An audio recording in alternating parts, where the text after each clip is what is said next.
লোকজন যান, উদয়বাবু সমাজের ওখানকার পার্টির নেতারা, মমতা মাইতি ভাইস চেয়ারপারসন, তারাও সেখানে যান, খোঁজ খবর নেন। খোঁজ খবর নেওয়ার পরে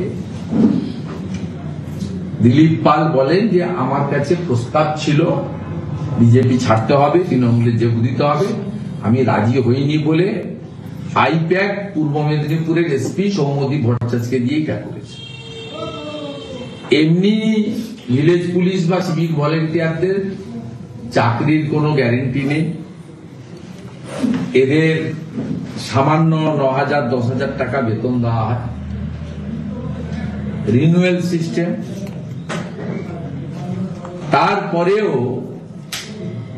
এই ধরনের প্রতিহিংসার রাজনীতি, এই সৌম্যদীপ ভট্টাচার্য বলে এখানে একটা চটি চাটা এসপি আছেন, তাকে দিয়েই নোংরা কাজটা আইপ্যাক করিয়েছে। আমি আপনাদের মাধ্যমে এই প্রতিহিংসার রাজনীতিকে সামনে আনলাম, কিন্তু ভাববেন না যে এটাই শেষ। ইতিমধ্যে দীপাঞ্জন পাল কলকাতা হাইকোর্টে গেছেন, কলকাতা হাইকোর্ট মামলা গ্রহণ করেছে। আমরা আশাবাদী আগামী সপ্তাহে এই মামলা উঠবে এবং গোটা রাজ্যের মধ্যে মুখ্যমন্ত্রী মমতা ব্যানার্জিকে হারানোর নন্দীগ্রাম এক্ষেত্রেও নজির সৃষ্টি করবে, এটা আমি বিশ্বাস করি, আইনের উপর পূর্ণ ভরসা রেখে। আর যতক্ষণ পর্যন্ত আইনের মাধ্যমে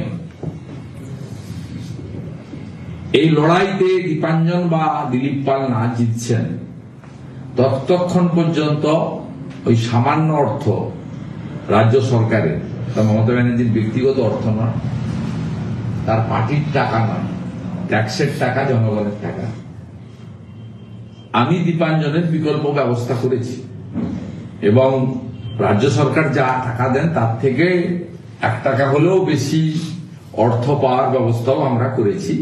আমরা ছাড়নেওয়ালা লোক তো নই। আর এখানকার নেতারাও এইসব ভয় টয় চমক দেখিয়ে আত্মসমর্পণ করার লোক নয়। এই একটা তথ্য দেওয়ার ছিল।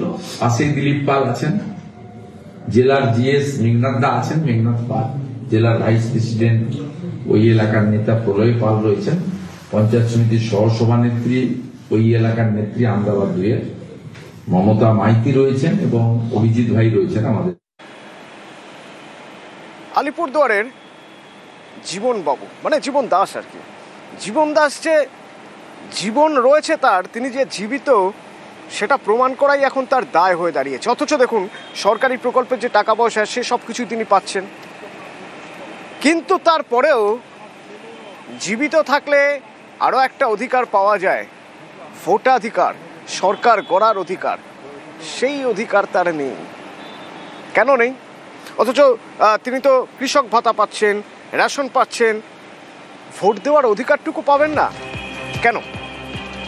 জীবন দাসের ভোট দেওয়ার অধিকার নেই কেন? আমার সঙ্গে আলিপুরদুয়ার থেকে সরাসরি রাজকুমার রয়েছে। রাজকুমার,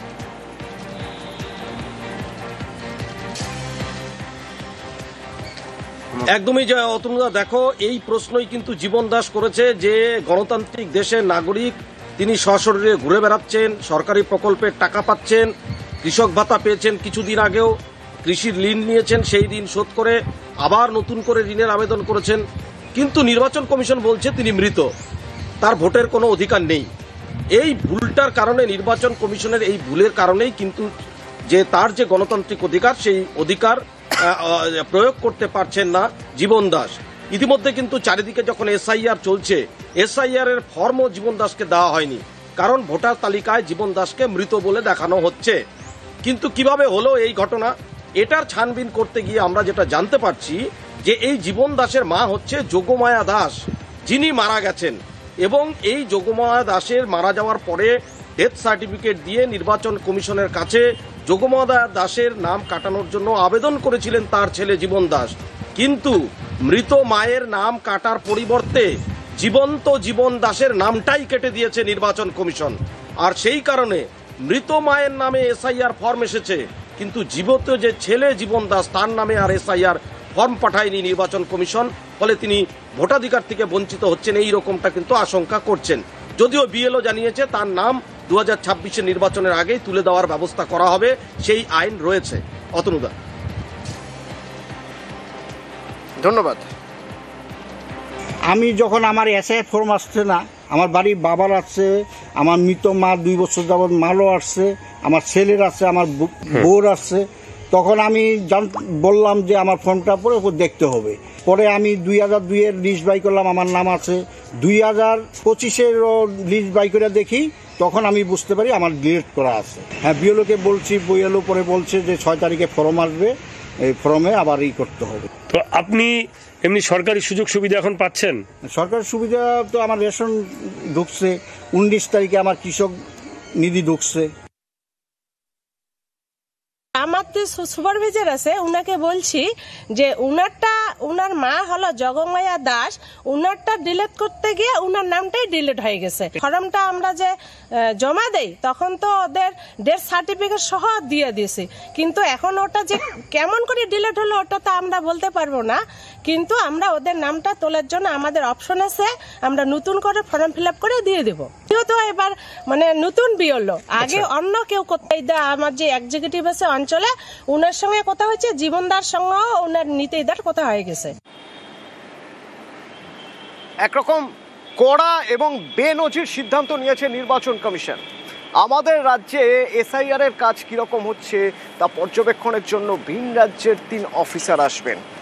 আর নির্বাচন কমিশনের এই সিদ্ধান্তের পর রাজনীতির হাওয়া আরও গরম।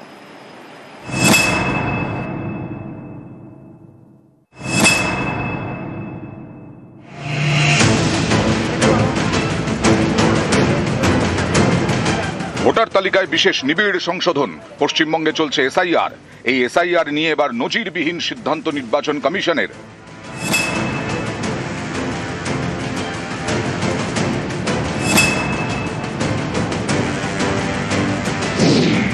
ভিন রাজ্য থেকে পশ্চিমবঙ্গে পাঠানো হচ্ছে কমিশনের 3 অফিসারকে। প্রিন্সিপাল সেক্রেটারি এবং আন্ডার সেক্রেটারির পদমর্যাদার 3 অফিসার পশ্চিমবঙ্গের মুখ্য নির্বাচনী আধিকারিকের দফতরে বসে এই 3 অফিসার কাজ করবেন। এ রাজ্যে SIR কাজকর্মের ওপর নজরদারি চালাবেন। প্রয়োজনে জেলায় জেলায় যাবেন ভিন রাজ্যের 3 অফিসার।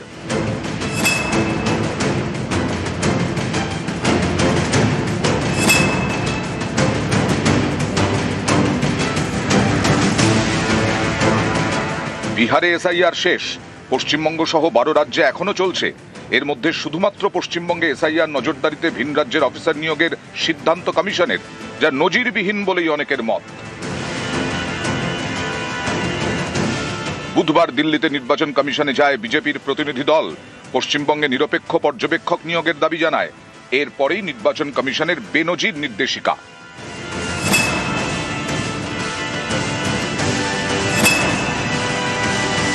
हमने इलेक्शन कमीशन से ये भी आग्रह किया है कि AEROs और EROs SDO लेवल के अधिकारी होने चाहिए। ममता बनर्जी की सरकार ने निचले स्तर के अधिकारियों को इन महत्वपूर्ण पदों पर नियुक्त करने का काम किया है ताकि उन पर दबाव बनाया जा सके। ये भी दरख्वास्त करी है कि वो तुरंत इंडिपेंडेंट ऑब्जर्वर्स नियुक्त करें जो जिले के स्तर पर वोटर रोल बनाने की काम को ओवरसी करें और प्रदेश के स्तर पर भी इन ऑब्जर्वर्स की नियुक्ति होनी चाहिए। এটা তো আগে থেকে ঠিক করা যে 3 জন আধিকারিক তারা কোথা থেকে আসলো, কোন জায়গা থেকে, এবং তারা আগে কি পোস্টে ছিল। একটু ভালো করে খবর নিয়ে নিন, তাহলেই দেখবেন যে কিভাবে বিজেপি গ্রাস করেছে নির্বাচন কমিশনকে।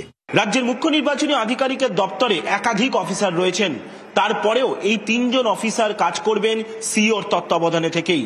আর একে কেন্দ্র করেই রাজনৈতিক সুর চড়াচ্ছে তৃণমূল কংগ্রেস। অন্যদিকে আবার বিজেপিও পাল্টা দাবি করছে। ফলত সব মিলিয়ে কেন SIR প্রক্রিয়া চলাকালীন জাতীয় নির্বাচন কমিশনের তরফে নজিরবিহীনভাবে এই আধিকারিকদের পাঠানো হচ্ছে তা নিয়ে উঠছে প্রশ্ন।